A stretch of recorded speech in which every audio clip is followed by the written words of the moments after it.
BLM activist just issued 10 disgusting demands for white people. Read her list here. Many Americans have been fooled into thinking that Black Lives Matter is a peaceful activist group. They couldn't be more wrong.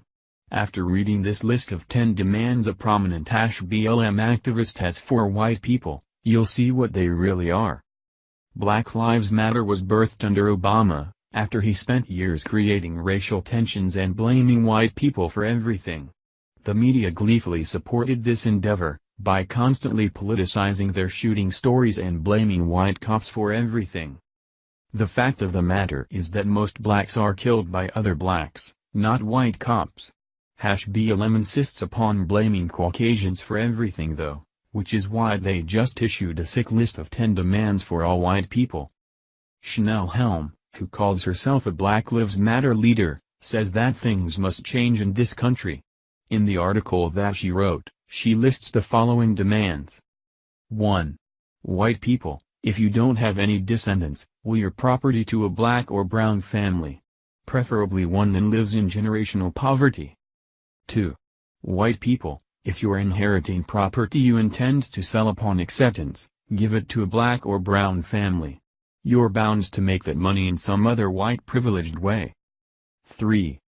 If you are a developer or realty owner of multifamily housing, build a sustainable complex in a black or brown blighted neighborhood and let black and brown people live in it for free.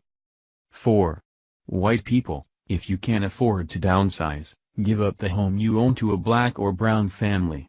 Preferably a family from generational poverty. 5. White people, if any of the people you intend to leave your property to are racist assholes, change the will, and will your property to a black or brown family. Preferably a family from generational poverty. 6.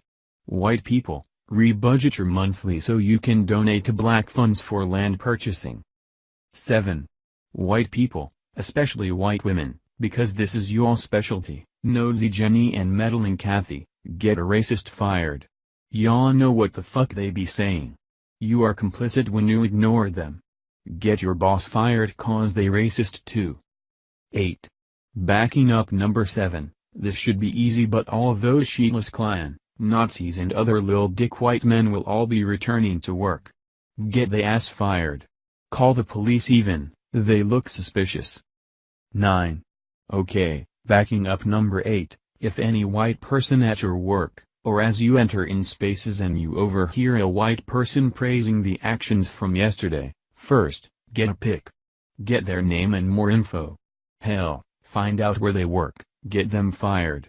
But certainly address them, and, if you need to, you got hands, use them. 10.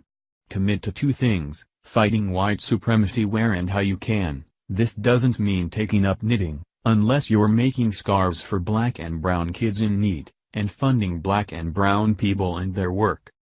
These disgusting demands would be met with a media hailstorm if made about any other race. Imagine what would happen if white people demanded that black people stop committing crime at 2,700% the rate that white people do. If white people issued a list to black people, asking them to stop committing rapes at sky-high rates compared to white men, what do you think would happen? CNN would be all over it, like white on rice, yet for some reason the mainstream media is dead silent. CNN and their squad of liberal-controlled news stations want you to think that whites are responsible for every single problem in the entire world, and they won't air any information that disproves that narrative.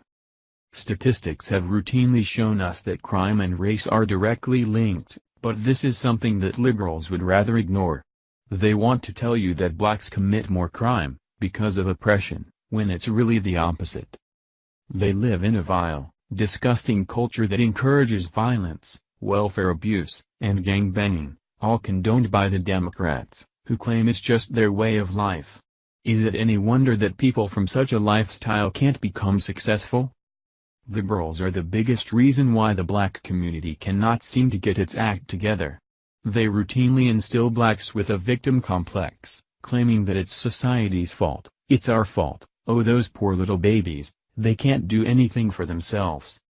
It's time that we stop this disgusting race baiting and start holding people accountable for their own actions. Then, and only then, will we begin to see poverty-stricken communities begin to lift themselves up out of the ghetto. Thank you for watching this video. What do you think about this? Share this on Facebook and Twitter along with your comments.